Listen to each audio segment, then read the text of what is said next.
안녕하세요. 반갑습니다. 저는 이번에 12월 24일부로 복권이 됐습니다. 그래서 이번에 대통령으로 나가기 위해서 이번에 창당을 하는데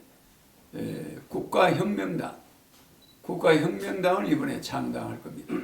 그래서 아마 1월 중에 창준이 신고를 하고 내년 국회의원 선거에 국회의원을 한 30명, 몇십 명 만들어서 다음 대선에 이제 당선되려고 합니다.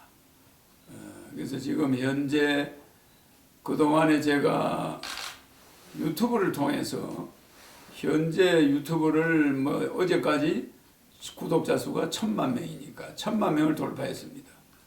그래서 저는 강연 위주로 유튜브를 하는데 그 유튜브에서 많은 사람들이 그 유튜브 구독자가 전 세계에서 이제 몰려오는 추세입니다. 그랬는데 요새 홍준표라든지 유시민이나 이런 분들이 유튜브 방송을 하는데 제하고는 그 자체가 달라요. 저는 유튜브 방송이 아니고 유튜브 강연 위주로 해가지고 제 강의가 한 1000가지 있으니까 그걸 많은 사람들이 구독하는 거고 그래서 아마 그들이 하는 거는 방송이니까 그건 그냥 시사평론이나 무슨 이런 거니까 서로 해명하고 오해하고 이런 방송이니까 그 구독자 수는 저하고 비교한다면은 유튜브라고 할 수가 없어요. 나도 만약에 유튜브 방송을 한다면 당장 100만 원 넘어가겠죠. 그러나 나는 강연 위주로 하고 내 강연한 것을 전 세계에서 또 온 국민들이 보고 있습니다. 그래서 무슨 홍이나 유 같은 사람과 비교하는 거는 그건 어불성설이라고 생각합니다. 나는 또 바빠서 강연을 하는 건 괜찮은데 유튜브 방송을 하고 있을 시간은 없어요. 그래서 그분들이 유튜브에 1위다 2위다 유튜브의 1위는 허경영이죠.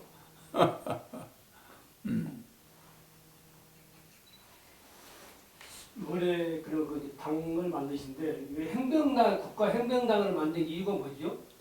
이제 우리나라는 헌법이 잘못되어 있어요. 이런 헌법을 가지고는 대한민국을 세계 5만 불, 스위스보다 잘 사는 세계적인 국가로 만들어서 세계 통일을 할 수가 없습니다. 그래서 우리 대한민국 헌법은 시대착오적인 헌법이에요. 우리가 독일 헌법을 흉내냈다 그러고 일본 헌법을 흉내낸 그런 헌법은 이제 우리한테 필요하지 않아요. 고려가 망하거나 조선이 망하거나 신라가 망하거나 고구려가 망할 때는 법관들이 많이 판을 쳤어요. 현재 우리나라 변호사들이 또 판검사들이 너무 법 쪽의 인사들이 국회에 많이 진출해 버렸어요. 그러니까 대한민국은 온통 무슨 사법농단이 일어나가지고 사법파동 그 법관들이 너무 많다 보니까 현재 우리나라 정치가 너무 법치주의적으로 가고 있습니다. 이거는 요순시대를 보면 알지만 요임금이나 순임금이나 우임금이 국민들은 법이 있는지도 모를 정도로 편안하게 살았어요. 진정한 나라가 잘 살, 국민이 행복하려면은 법이 너무 앞서면 안 되는 거예요. 뒤에서 법이 국민들의 피부에 느끼지 못하게 국가를 지켜줘야 되는데 너무 법이 앞서가고 법관 출신들이 국회를 장악하고 이게 좀 여러 가지 문제가 있습니다. 그래서 이거는 망국의 징조입니다. 그러니까 이런 지금 법난이 대법원장을 조사하느니 법관들은 그 예우를 해야 되는데 검사든 판사든 이 법관들을 그렇게 사법 파동을 일으켜서 그걸 많은 사람을 그렇게 한다는 건 우리 국민들이 납득이 안 가는 거예요. 그래서 이거는 우리 국민들이 지금은 구시대의 정치인들은 부익부 빈익빈을 너무 많이 생산해 버렸어요. 그래서 국회의원들이 누구 편을 들었냐? 결국 국민을 버리고 재벌 편을 들었다고 볼 수 있습니다. 그러나 재벌도 국가 경제 지금 0.3%의 재벌이 우리나라 총 생산의 95%를 차지하니까 재벌을 편들었다는 것도 우리는 그걸 국민들은 나쁘게 생각하지는 않습니다. 재벌 주도 경제 성장 있을 수 있다고 봐요. 그러면 분배에 있어서 정치 지도자들이 고르게 국민들이 중산층으로 편하게 살 수 있게 얼마든지 할 수 있는 세계 경제 대국 10위 안에 들어가는 국가인데 국민들이 온통 주택을 사면은 은행 융자가 끼고 정년퇴직해서 그 이자를 못 내요. 직장도 구하기가 어렵고. 그러니까 이거는 온통 우리 국민들이 경제적으로 이렇게 혼란하게 된 데는 중소기업이나 중산층이나 자영업자나 영세 자영업자나 소상공인들이 전부 지금 고생을 하고 있거든요.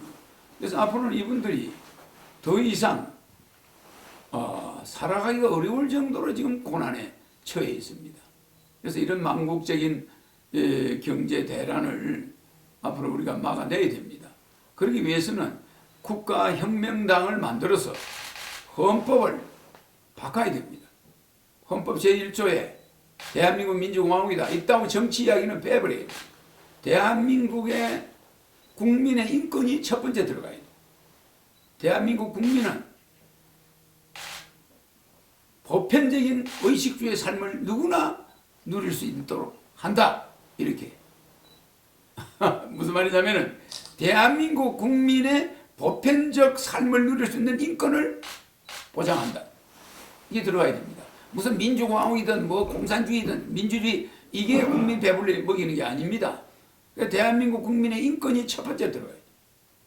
인간 이하의 생활하거나 비자 쪼가려서 도망 다니거나 뭐 새방에서 쫓겨나 이런 인권은 대한민국에 이제 존재하지 않는다.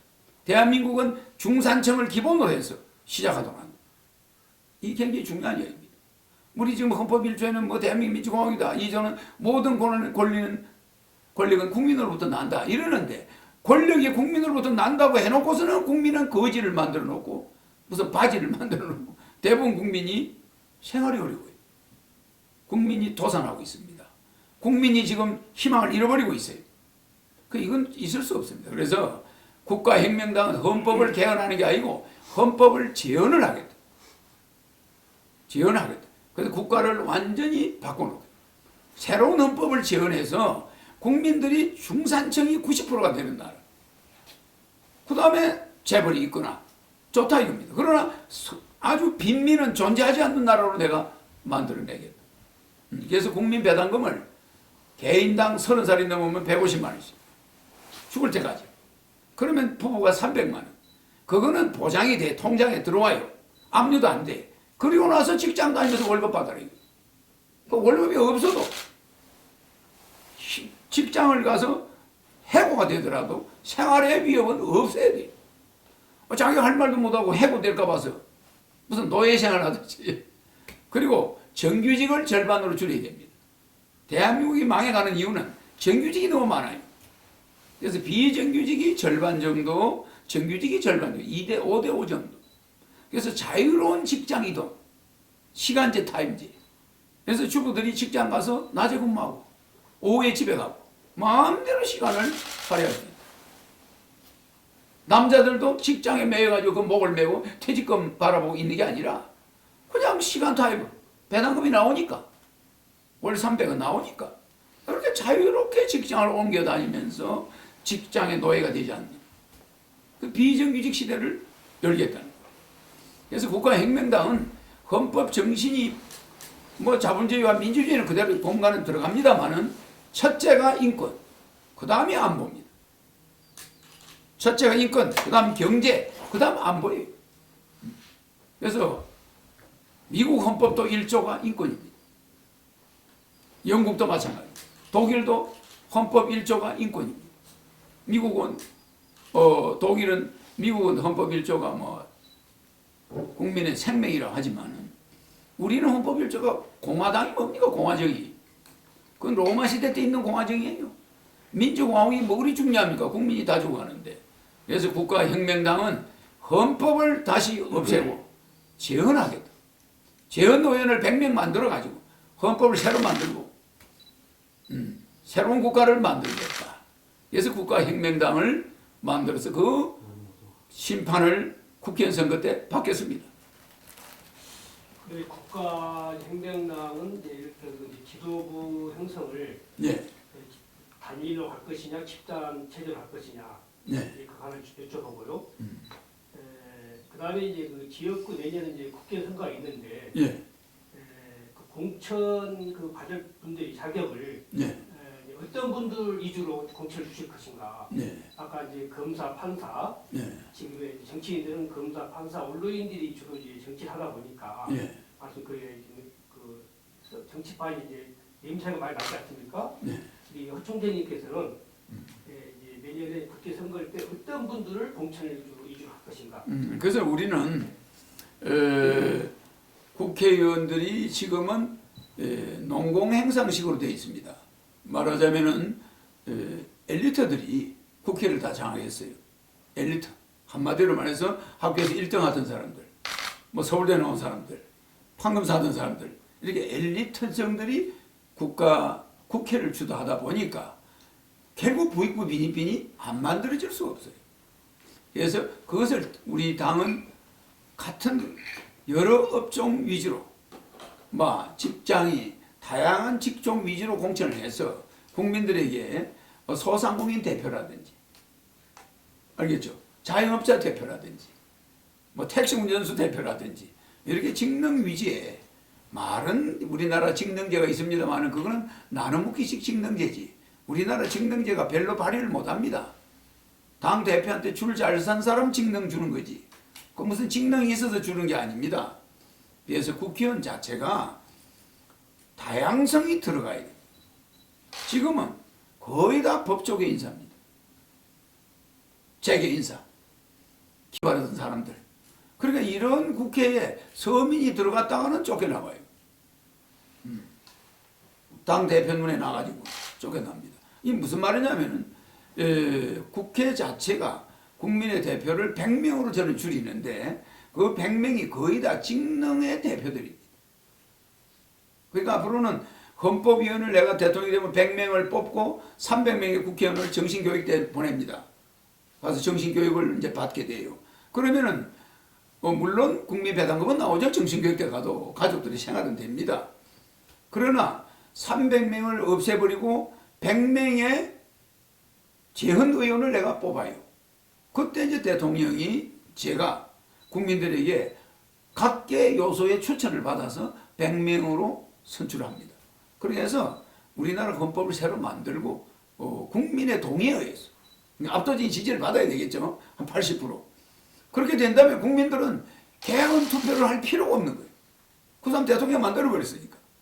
네. 대통령 후보 연설 때 나는 그렇게 하겠습니다. 하는데 그 사람 당선시켰단 말이에요. 그럼 개헌 투표를 할 필요가 없이 헌법 기능을 정지시키고 새로운 대한민국을 이제 만드는 거죠. 그리고 집단 지도 체제냐? 당은 무슨 일당 이런 일당제라는 건 존재하지 않습니다. 전당대회를 통해서 언제나 대표가 뽑히는 것이고 대표가 뽑히는데 유럽 같은 데는 지금 집단 지도 체제입니다. 연립 정부들이니까. 그거는 다당제에서는 집단 지도 체제가 될 수밖에 없어요. 여러 군소정당의 대표가 모여가지고 대통령 후보를 하나 만들었으니까 연립 내각이죠. 집단 지도 당도 마찬가지입니다. 그럴 때는 그 당도 30%짜리, 20%짜리, 10%짜리들 어울려가지고 당이 연립 내각을 할 때는 집단 지도 체제가 되지만 압도적인 지지를 가져서 국민의 지지를 받는 정당이 있다면은 그 집단 지도 체제 할 필요가 없죠.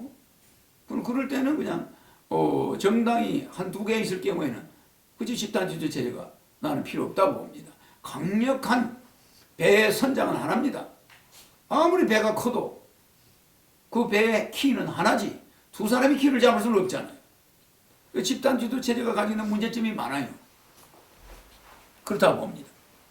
그래서 우리 당은 집단 지도 체제는 아닙니다. 단일 체제.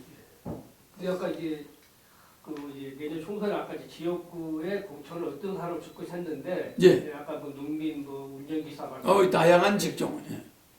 그분들은 지역구 현재 253개인데 예. 그거 다 지역구를 지역구를 다 내보내죠. 내보내고. 지금 한 1000군데 지구당이 있습니다. 제가 조직이. 현재요? 예, 현재 전국에 한 1000군데 내 당에 이제 들어오려고 당이 만들어지면 들어오려고 사람들이 조직이 돼 있어요. 각 지역 책임자가 있습니다.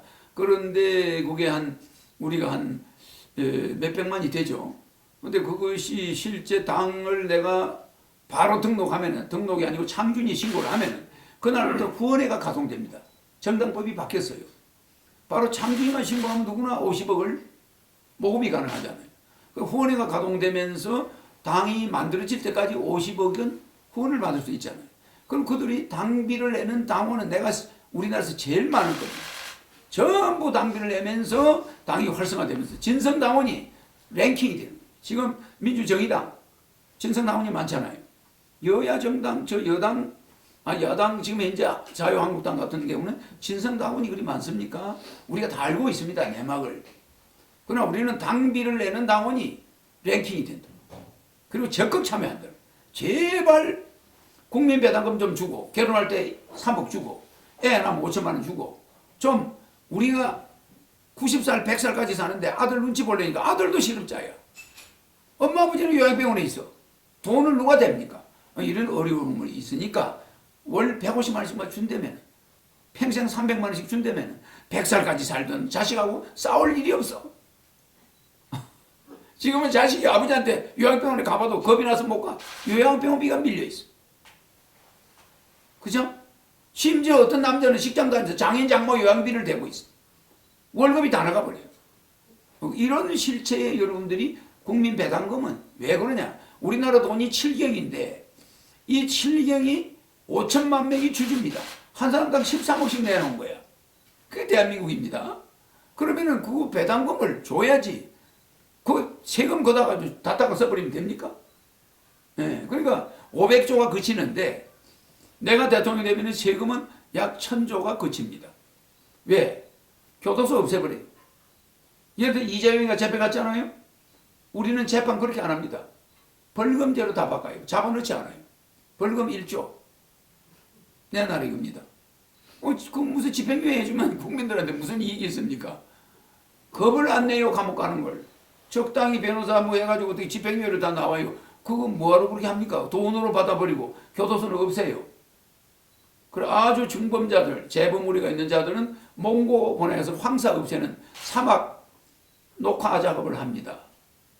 중재인들은 전부 몽고로 보내고 중국으로 보내가지고 거기서 우리가 사막 없애는 프로젝트를 중국 정부와 할 때 인력이 부족해요. 다 갑니다. 감옥에 들어앉아서 밥 먹고 모욕하고 모욕시켜주고 옷 주고 국민 세금이 그렇게 썩은 돈입니까? 일체 그런 일 없습니다. 세금이 엄청나게 전략되면서 엄청난 돈이 거쳐요. 정말 이해가죠? 국회의원 300명을 100명으로 줄여버려요. 지자체 3,000명 전부 무보수입니다. 무보수. 그리고 지자체 없애버려요. 단체장 국가가 임명합니다. 선거 없앱니다. 선거 비용이 적은 돈이 아니에요. 그거 전부 여러분들 호주머니로 배당금으로 나가요. 이렇게 국가를 완전히 혁명하지 않으면 우리 서민들이나 중산층들은 빚더미에 앉아가지고 도망갈 곳도 없어요. 자살 세계 1위, 저출산 세계 1위입니다. 거기다가 노인 인구 세계 1위예요. 이게 뭡니까? 이게 저 사람들이, 저 국회의원들이 만들어낸 성적표입니다. 내가 그 사람들을 끌어안고 대통령이 돼서 국가를 살릴 수 있습니까? 없습니다. 예. 도려낼 건 완전히 도려내고, 대한민국 국민들이 내가 TV 나가서 이 말을 할 때, 대한민국 국민들이 내를 쳐다보면은 저 사람이 할 사람인지 아닌지 금방 알아요. 그렇습니다. 그 현재 지금 이제 야 3당에서 연동형 비례대표제를 하자고 이렇게 이제 네. 또 운동하고 있지 않습니까? 네. 그것이 내년 이제 총선에 나갈 준비를 하고 계시기 때문에 이 허총재님께서는 어떤 입장을 가지고 계시는지. 그러니까 연동형 비례대표제도 유럽에서 하다가 실패한 거예요. 그걸 왜 우리한테 가져와서 합니까? 무슨 말인지 이해가죠? 아니 유럽 사람들이 하다가 안 된 거를, 실패한 거를 우리한테 가져오다니요. 우리는 지금 비례대표제가 연동형 비례대표제보다 더 좋습니다. 무슨 말인지 알겠죠? 그거는 국형을 늘리려고 하는 수작이에요. 무슨 말인지 알겠습니까? 지금도 투표에 의해서 전체 표 의식에 의해서 서로 나눠 가지고 하잖아요. 그렇지 않습니까? 예? 그런데 우리가 지금 대선거구나 중선거구로 지금 바꾸면 얼마나 지금 또 복잡해집니까? 그거 가지고 또 싸우다가 아무것도 못할 거예요. 그 중대선거구로 가서 연동형으로 해놓으면 그게 나라에 이익이 됩니까? 국회의원 숫자 늘리는 구석밖에 없어요. 그러면 또 우리는 국가 예산이 또 나가는 겁니다. 그거 쏘가 넘어가면 안 돼요. 그냥 비례대표제를 안 하고요. 직능 비례대표죠. 직능 비례대표를 왜 연동형 비례대표로 바꾸냐 이 말이에요. 그게 국민을 기만하는 거예요. 무슨 이해갑니까? 연동형 비례대표가 없어서 우리나라가 요 모양입니까? 직능 비례대표, 각 직능에 연관이 있는 사람들을 자기들의 당표와 받은 그 의석수에 비례해가지고 가져가는 이 비례대표. 알겠습니까? 이 직능 비례대표가 연동형 비례대표는 유럽에서 몇 군데서 실패했어요. 예. 그러니까 밥 먹고 할 일 없는 사람들이 의석수나 한번 늘려보자. 이래가지고 중대선거구로 바꾸자. 연동형 비례대표를 하자. 서로 이걸 줄다리기 하고 있는데, 예, 그건 아마 어렵습니다. 만약에 그걸 한다면 내가 나중에 그런 제도는 없애집니다. 네. 혹시 예를 들어서 이제 그 연동형 비례대표 때문에 네. 제2제 세계탄지에서 이 허총재님이나 그다음에 손학규 씨나 정동영 씨나 이제 그 이정미 씨나 네.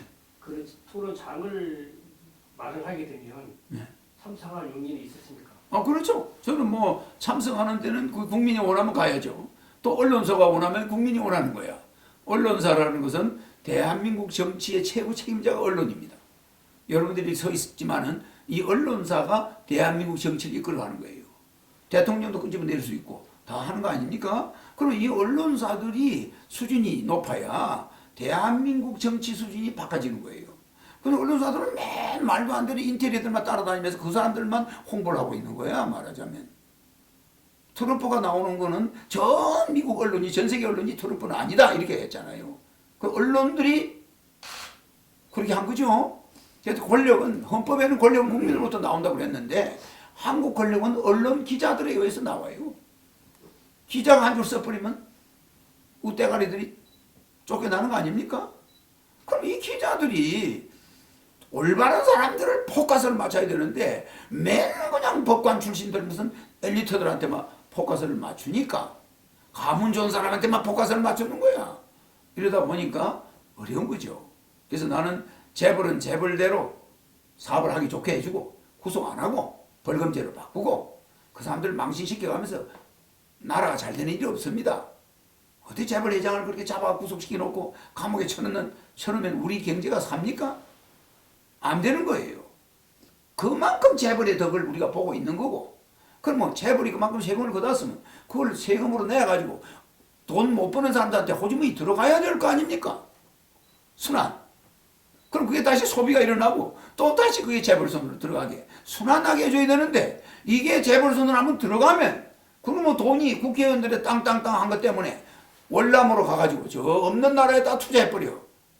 대한민국에서 거둔 돈을, 번 돈을 해외에다 다 투자하고 거기서 돈을 벌어오는 거예요, 재벌들이. 그럼 대한민국 국민 입맛만 다시고 있습니까? 계속 걷어가지고 계속 돈이 동남아에 진출하고 있어요. 이거요, 노임이 비싸서 그래요. 그래서 우리 정규직을 줄여줘야 되고, 재벌들이 충분히 사업할 수 있도록. 지금의 노사, 모든 노조는 폐지합니다. 내가 대통령이 되면은. 만약에 노조를 하는 자가 있으면 사형이에요. 왜? 국민 배당금을 300만 원 주는데 그게 뭡니까? 임금 적다고요? 임금을 대폭 내려가게 돼요. 회사 살려야 되니까. 제발 월남이나 동남아시아로 회사가 안 가도록 좀 해달라. 우리 임금 내릴게. 이렇게 되는 겁니다. 왜? 자기 자식들이 그거 다녀야 되니까. 계속 임금 올려놔 보세요. 회사 다 도망가 버려. 국민한테 거둔 세금, 장사해가 번 돈을 싹 다 해외에다 투자를. 너가 맛 좀 봐라, 대한민국 사람. 너가 노조 했지? 너가 맛 한번 봐라. 돈 싹싹 걷어가지고 해외에다 다 투자해. 해외 근로자는 다 먹고 사는데 한국 사람들은 실업자 투성이야. 무슨 이해가죠? 이 악순환을 끊어야 됩니다.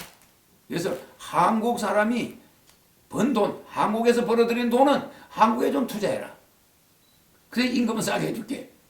이게 대통령이 하는 말이에요. 이렇게 바꿔나갈 것이.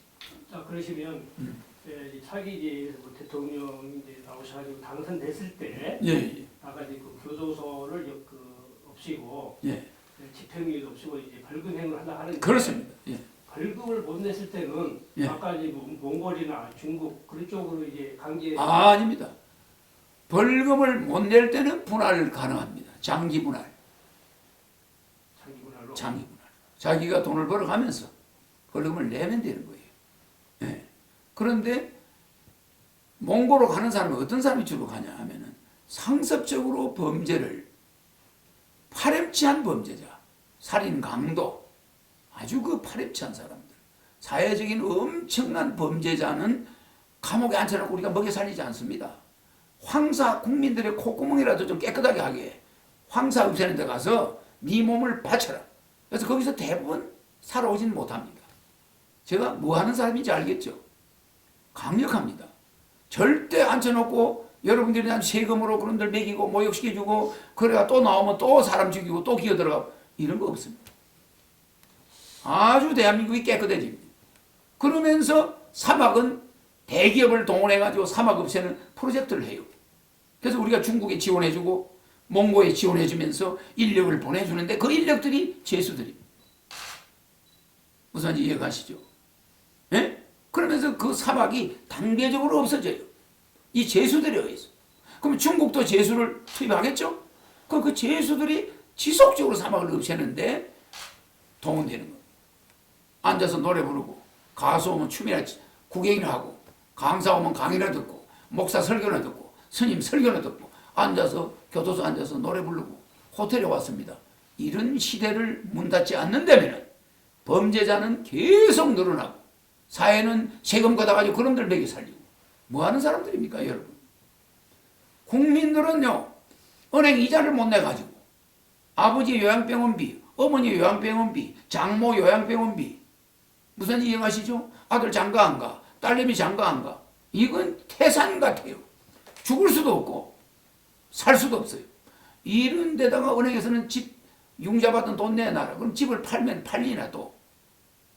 진퇴양난인 사람이 많아요. 엄청 많습니다. 그래서 우리 중산층은 완전히 붕괴돼 가고 있습니다. 그 중산층이 지 아들, 딸 둘이만 있으면요. 시집 보낼 돈이 없어요. 중산층들이. 제가 뭐 이렇게 이야기하니까 저 사람이 뭐 어디 없는 사람만 봤나 그러지만 대다수 국민들은 지금 어렵습니다.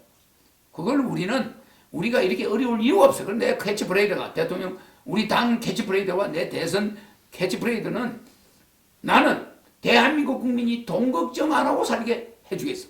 이게 내년 다음 대선 때 내 캐치프레이드. 돈 걱정 안 하게 살게 해줄 거예요. 그 이제 그 아까 이제 정규직과 비정규직의 문제는 참 심각한 건데 예. 그 현재 우리 이제 그 문재인 대통령께서 네. 비정규직을 지금 정규직을 전환을 하고 있잖아요. 그거는 나라가 망하는 거죠. 나는 문재인 대통령이나 지금 청와대 참모진들이 다 순수하다고 봐요. 문재인 대통령도 아주 순수하고. 나는 아직 대통령을 한 번도 뭐 욕을 해본 적이 없습니다. 그런데 나는 정책으로는 좀 차이가 있습니다. 뭐 그건 내 죄송한데 대통령은 그런 정책을 쓰는데 그걸 나쁘다고 하지 않아요. 나는 정책이 다릅니다. 정규직 하나가 비정규직 되면 실업자가 1000명 정도가 없어집니다. 국가공무원 한 사람을 비정규직으로 만들면 국가공무원을 정규직을 비정규직으로 하면 실업자 1000명을 구할 수가 있어요. 왜 그런지는 아시겠죠? 알겠죠? 철밥통은 이제 필요 없습니다. 모든 사람이 자유롭게 직장을 옮겨 다니면서 시간제로 근무하면서 자유로운 직장이 돼야 돼요. 그러면 기업들도 부담이 없어요. 그래서 비정규직이 50% 정도 되지 않으면 우리 경제는 살아날 수가 없어요. 또 하나는 금융실명제, 부동산 실명제 폐지합니다. 아버지가 집을 하나 가지고 있고 부동산을 좀 가지고 있고 현금이 은행에 있으면 그게 다 들통이 나요. 자식이 그걸 다 보고 앉아있어요. 그렇지 않습니까? 그러니까 그거를 바라보고 자식들이 안 움직여요. 기다리고 있어요. 근데 아버지가 부동산 실명제, 금융 실명제만 아니면 홍길동 이름으로도 예금이 되잖아요. 몰래. 그래 놓으면 자식들이 아버지가 뭐가 있는지 몰라요. 아무도 없는 줄 알아요. 덜 기대게 됩니다. 근데 이게 자식 놈들이 무서워서 자식이 아빠 금융재산이 얼마라며? 부동산이 얼마? 다 보고 앉아있는 거예요. 이해가시죠? 비자금이 없어. 그러니까 이건 노예. 애들한테 솔빵 다 털리는 거예요. 안 내놓을 수가 없어요. 그러나 나중에는 이게 보통 문제가 아닙니다. 그럼 아버지가 좀 다른 이름으로 해놨다가 그걸 사회에 기부도 할 수 있는데 자기 이름으로 된 걸 기부하려고 하면 아들들이 자식들이 기부하게 합니까? 철저히 원수돼요. 그래서 돈을 번 자가 자유롭게 돈을 남을 위해서 좀 기부도 하고 쓸 수 있게 해주지 못하고 그 세금 얼마 된다고 금융소득세 얼마 안 됩니다. 그것 때문에 금융실명제 돈에 은행에 넣을 때마다 돈을 뒷조사 나가고 집 있는 거 꺼내야 되고 뭐 죄인입니까? 그런 제도는 우리나라는 없애겠다. 네, 총리 저기 지금 예? 남북 통일에 대한 기대감이 굉장히 높고 예. 그 미국 트럼프 대통령 지금 만나기 위해서 트럼프 대통령 만난 거 하나 가지고 예, 그래서 그렇고 여기 예, 여기 있어. 예. 말씀하세요. 예, 그래서 이제 그 지금 김정은 위원장하고 문 대통령이 지금 걱정하는 게 미국하고의 관계만 북한이 가져가지 않나 뭐 이런 문제하고 그다음에 우리 저기 총재님께서 남북 통일에 대한 그 어떤 기대감이라든가 생각을 어떻게 하고 계신지 예, 그것도 좀 보여주시고요. 예, 그렇게. 나는 저 흑판 저걸 저 윤턱복 이렇게 가지고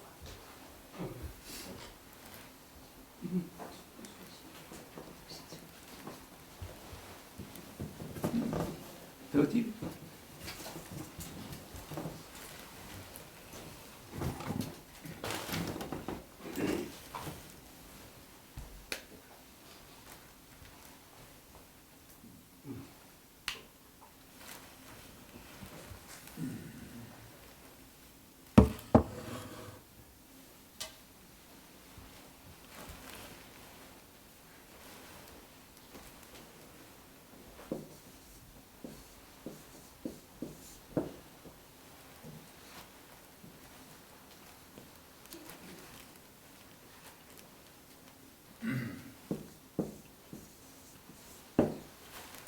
우리나라는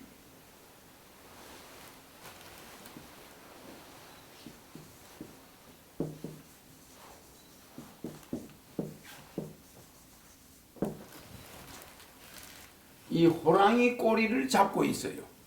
그러니까 호랑이 꼬리를 잡고 있는데 호랑이 꼬리를 잡았는데 이걸 놓으면은 호랑이한테 물리잖아요. 그러니까 이게 중국이라는 호랑이 꼬리, 미국이라는 호랑이 꼬리를 양손에 잡고 있어. 그러니까 이건 실제는 이게 홈이 뭐가 돼야 되냐면은 홈이 양난이 돼야 돼. 그러니까 호랑이 꼬리를 양손에다 잡고 있어요. 양손에. 그리고 호랑이 꼬리를 양손에 잡고 있는데 이 호랑이 꼬리를 놔버리면은 미국을 놔버리면은 또 미국이 가만 안 있고 중국을 놔버리면 중국이 가만 안 있어요. 그러니까 우리는 호랑이 꼬리를 양손에 잡고 있는 형국입니다. 한반도가. 그러니까 이걸 우리는 다른 말로 하면은 이 우리나라 정세 자체는 이 사실은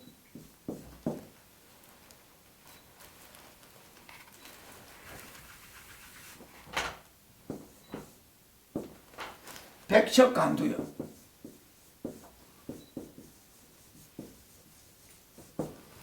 우리는 백척간두.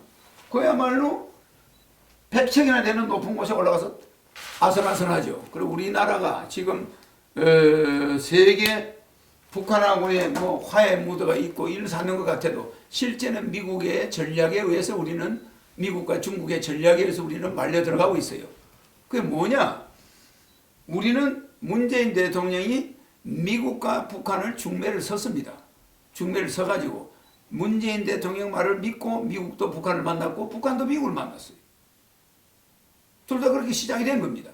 그러니까 문 대통령이 강곡한 중재자 역할을 함으로써 두 사람이 만났다 이거예요. 만났는데 소득이 별로 없네요. 없는 데다 북한, 중국이 방해를 합니다. 그러다 보니까 계속 김정은은 문재인 대통령을 원망하고 미국은 문재인 대통령을 원망하는 형국이 와요. 핵 문제는 장기전으로 들어가면서 미국의 우리가 중재자 역할을 한 것이 결국 미국의 전략이었어. 그래서 미국은 앞으로 북한에 있는 핵을 없앨 생각이 없습니다. 없이 북한의 핵에다가 USA 마크를 붙이는 날을 기다리고 있어요. 무슨 이해가시죠? 북한의 핵기지가 앞으로 USA, 미국의 허락 없이는 못 들어가고 미국이 북한과 같이 통제를 하는 미국의 전략핵으로 둔갑할 수가 있어요. 중국을 둘러싼 14개 나라가 미국의 전술핵이 있습니다. 이란에도 전술핵이 있고 우즈베키스탄이고 뭐고 전부 다 미국의 전술핵기지입니다. 14개 나라가. 근데 북한만 미국의 전술핵이 중국의 전술핵이 없어요. 아직 미국의 전술핵이 없는데 이 미국이 만약에 북한만 전술핵기지 북한이 만들어낸 그 핵을 자기들의 전술핵기지로 만들어버리면 중국이 완전 고립이 돼요. 고립이 됩니다. 그래서 미국은 한반도를 월남처럼 북한과 우리 몰래 교류를 은밀히 비밀회담을 지속하다가 결국은 남한은 그 땅이 별로 필요가 없고 북한은 남한보다 10,000배 정도 전술적 위치에 있다. 러시아와 붙어 있고 중국과 붙어 있으니 그 땅값이 한국 땅값의 10,000배나 되는 거예요. 10,000배. 그런데 돈만 주면 말은 더 잘 들어. 그 미국의 전략은 아주 결론이 나와 있습니다. 결국은 땅 가치가 있는 곳에 투자를 하지. 땅값 가치가 없는 죽은 땅, 남한 땅은 미국이 볼 때는 전술적으로 일본만도 못해요. 북한 땅을 노릴 거 아닙니까? 북한 사람들이 비율을 맞춰주다가 도장 콱 찍으면 남한은 적화되는 겁니다. 월남같이. 그러니까 미국이 아무리 월맹을 공격해도 안 되네 B-52로 전 폭탄을 다 갖다 부어도 월맹을 못 뺏었어요. 바로 그런 전략을 쓴 거 아닙니까? 결국은 월맹을 돈으로 사버린 거예요. 그래 월남을 죽여버리고 그래 월남 전체를 미국이 가지고 놀고 있는 거예요. 중국이 월남하고 등을 돌려버리고. 사람들은 월맹이 미국이 손을 잡아도 중국하고 가까울 줄 알았죠. 월맹이 지금 중국하고 원수가 돼 있어요. 전쟁을 하고 있어요. 이해가시죠? 지금 북한이 중국하고 가까워질 것 같습니까? 미국하고 손을 잡으면 북한이 중국하고 싸우게 돼요. 그런 현상이 올 수가 있습니다. 그래서 우리는 북한의 핵을 우리가 지나치게 의식할 필요 없어요. 그거는 미국의 핵이 될 수가 있는 건 시간 문제입니다. 그래서 우리는 조심해야 됩니다.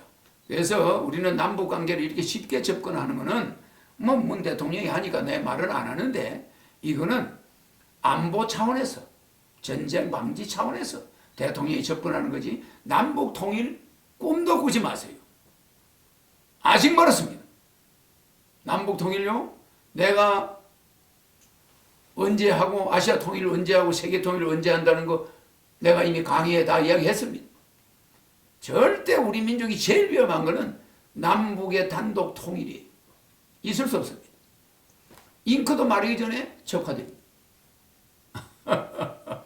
그래서 고려 연방제니 이런 거는 위험한 것이 연방제가 되면은 외국 군대가 철수해야 됩니다.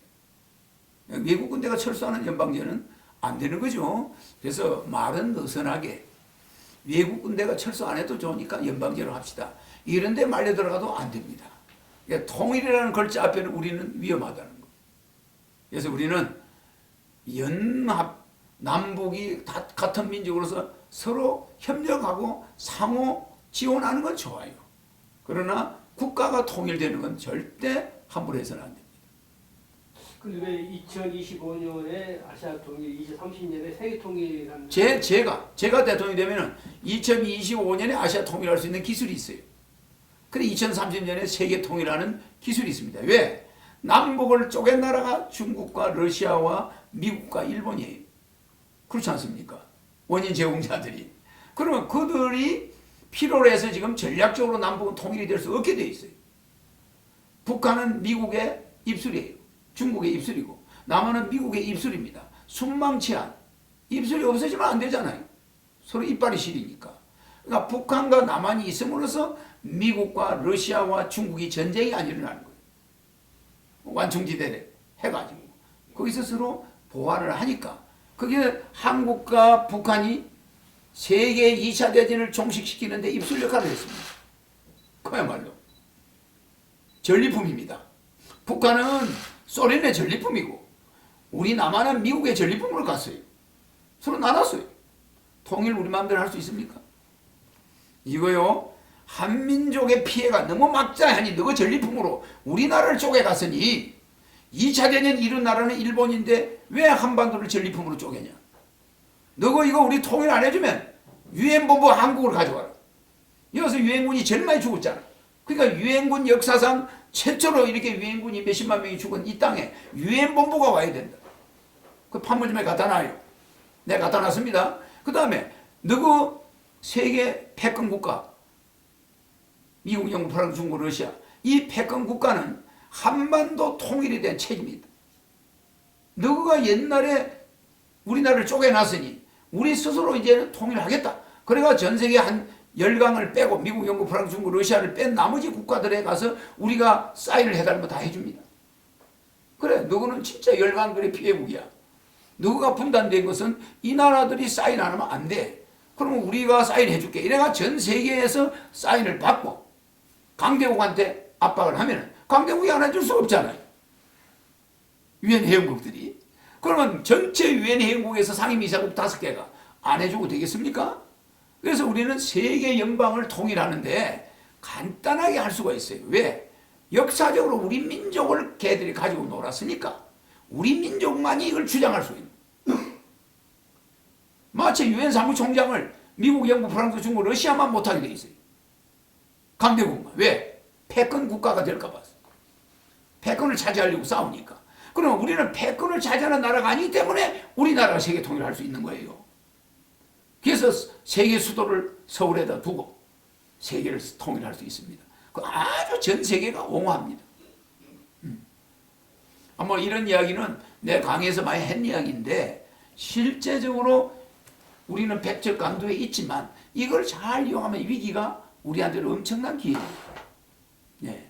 이 호랑이 꼬리를 양손에 잡고 있는 이 곤란한 이 외교관계 이거를 제가 마무리하겠다는 거죠.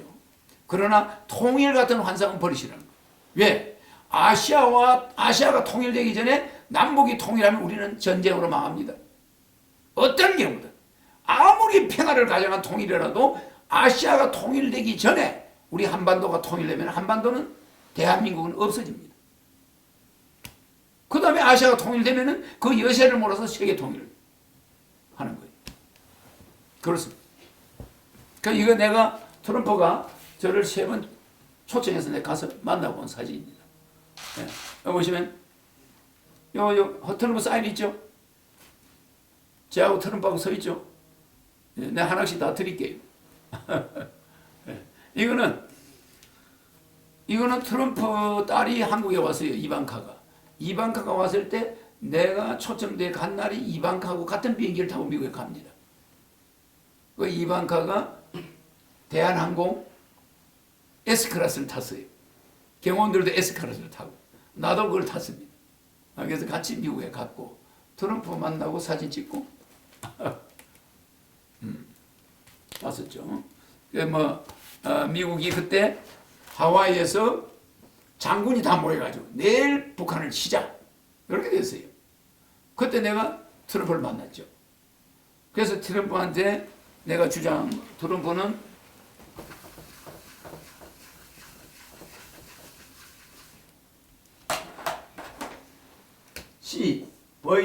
CVPE 여전히 요 스타일이죠. 근데 나는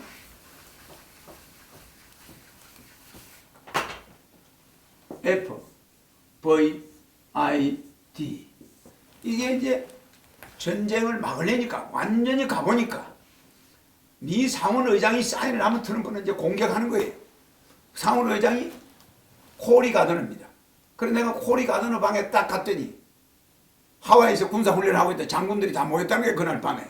코리 가드너가 미 상원 의장이면서 아시아 태평양 위원장이에요. 그 사람이 상원에서 사인 안 하면 전쟁 비용이 안 나가요. 쓸 수 없어요. 백악관에서 전쟁할 수 없습니다. 미 상원 아시아 태평양 위원장이 사인을 해야 아시아 전쟁을 할 수 있는 거예요. 그런데 그 사람하고 내가 마주 앉아 그 사람 방에 딱 가니까 문정현 대통령 안보특보가 나오는 거예요. 나오더라고요. 미국의 의사당에. 그래서 내가 그 사람이 나오자마자 나하고 마주치고 나는 들어갔죠 또. 들어가니까 코리 가드너가 아주 기분 나빠하는 거예요. 예, 그래서 내가 그랬죠. 트럼프 만났을 때나 코리 가드너 만났을 때나 내 코리 가드너를 개인적으로 점심 식사 초대해가지고 밥 먹으러 미국 가서도 한번 간 적도 있어요. 그때는 정식으로 의사당에서 만났고 밥 먹으러 저 LA 밑에 샌디에고 30만 병짜리 별장에서 내 만났어요. 그런데 미국에 재벌 한 10명하고 나하고 한 12명이 만났는데 그 별장인데 바닷가에 그 선인장이 막 이렇게 서 있더라고요. 그런 별장에서 만나서 식사를 했는데 그 사진도 내가 가지고 있습니다. 그 어디에 있는 내 책 여기 있네. 요새 나온 허경영은 누구인가 이 책에 보면 그 별장 코리 가든하고 사진 여기 나오는데 이 사람이 코리 가든, 이 사람이 트럼프고, 이 사람이 코리 가든.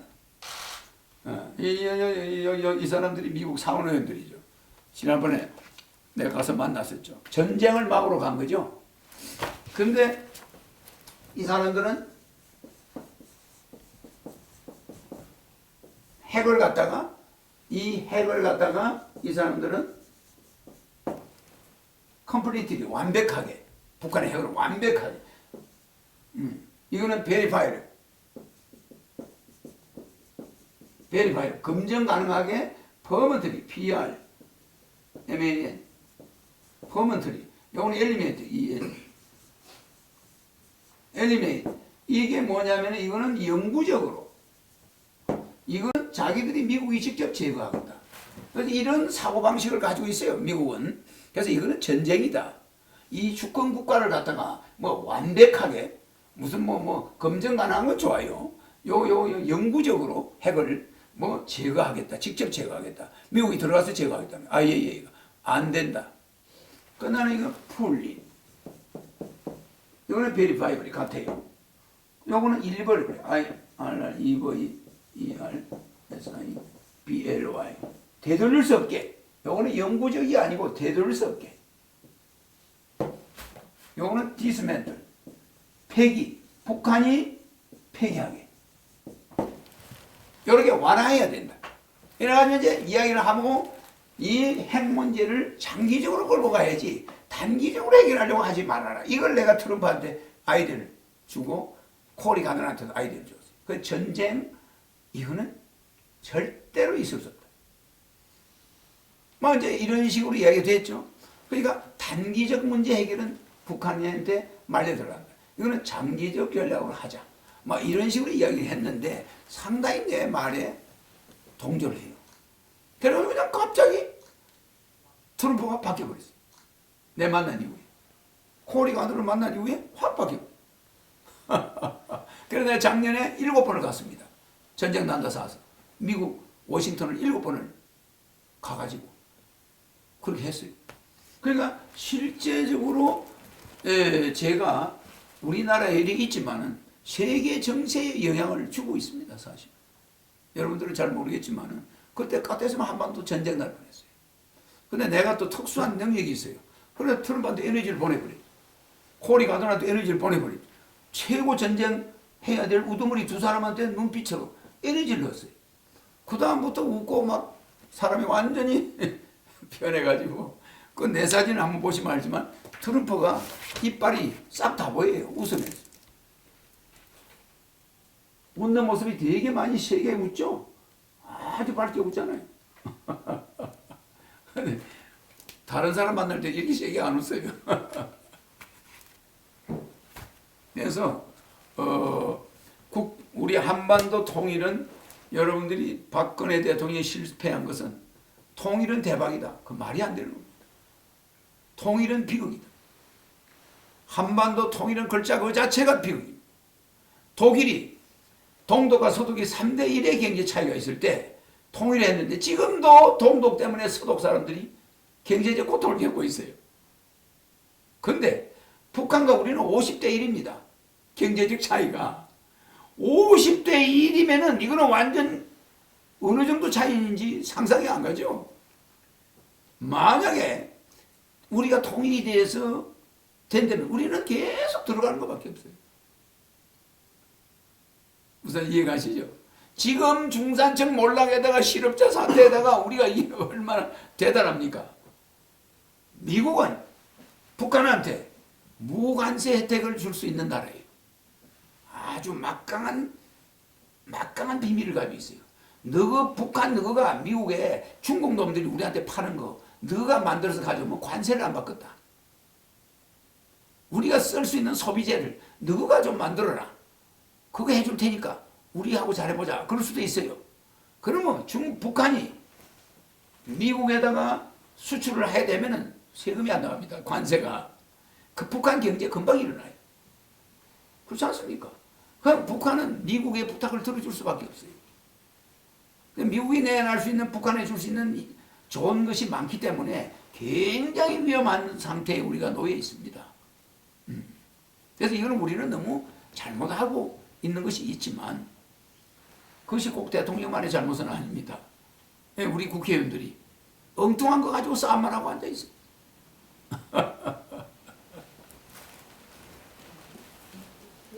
또 질문이 있으면 질문을. 마지막으로 말씀이 있으시면 종합해서 한번 하세요. 내가 지금 소비자 TV에 정기 출연하고 있습니다. 앞으로 몇 년간 계속 소비자 TV에 지금도 나오고 있죠. 그 다음에 거기에만 나오는 게 아니고 이제 여러 방송에 나오는데 소비자 TV만 정기 출연하고 네이버 뉴스에 네이버 방송에도 그 소비자 TV 나가는 게 계속 나와요. 계속 나오고. 네이버 TV? 네이버 TV에 내가 소비자 TV에 나가서 정책을 말하는 게 있어요. 그 계속 나오고 있습니다. 내 태어나서부터 계속 살아가는 게 다 나와요. 그래서 뭐 잘 모르는 거 있으면 내 유튜브나 소비자 TV에 보면 한 1000개 정도의 내 강의가 있고 소비자 TV는 내가 어렸을 때 지금까지 오는 것이 시리즈로 나가고 있습니다. 이번 수요일 날인가 또 뭐 며칠 있으면 또 녹화가 들어가는데 소비자 TV에는 이 시리즈로 나가니까 아주 섬세하게 나갑니다.